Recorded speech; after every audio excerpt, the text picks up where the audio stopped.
How's it going everyone, Laser here. Today we'll be unboxing the SteelSeries Apex Pro TKL 2023 edition.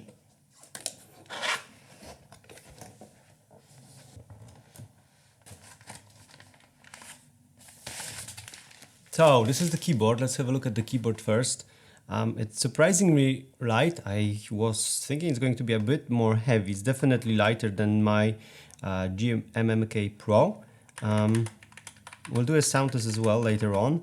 Overall, yeah, it looks good. Feels a bit plasticky. That's probably why it's light. I think the top here is aluminum, but the sides feel like plastic. At the bottom here, you have a keycap puller, which you can use to replace the keycaps on your keyboard if you ever wish to do it.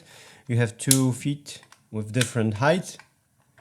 You can change it if you want it higher, you can put it higher, if you want it lower, you can put it lower. This is the keyboard which is equipped with OmniPoint 2.0 switches, which are magnetic switches, analog switches, which means that you can assign like actuation point, reset point, and so on. This is what I'm most excited about and curious about with this keyboard. It's a competitor to Wooting, made by SteelSeries, and apparently it's a pretty good copy of the functionality and everything that Wooting did. So we're definitely going to test it out, and there's definitely going to be a review on the channel. So when it comes to the keyboard, that's basically it. I'll plug it in just a second, and you have USB-C here to connect it to your computer, which is really great. But that's not all. Inside of the box, you will also get a cable, USB-C cable, braided, pretty good, and a wrist rest. It's pretty good. I like that they included out of the box. After all, it's a pretty expensive keyboard, around $200 I believe. And yeah, this is a magnetic wrist rest. I'm just going to show you how it works because I haven't seen it myself yet, but I believe it just attaches like that. It's pretty nice. I really like it. It should be good for typing, for longer gaming sessions. The sound of the keyboard, it's okay. It's pretty loud, actually. It's pretty loud, much louder than the GMMK Pro. Yeah, so let's connect it and see how the RGB looks like.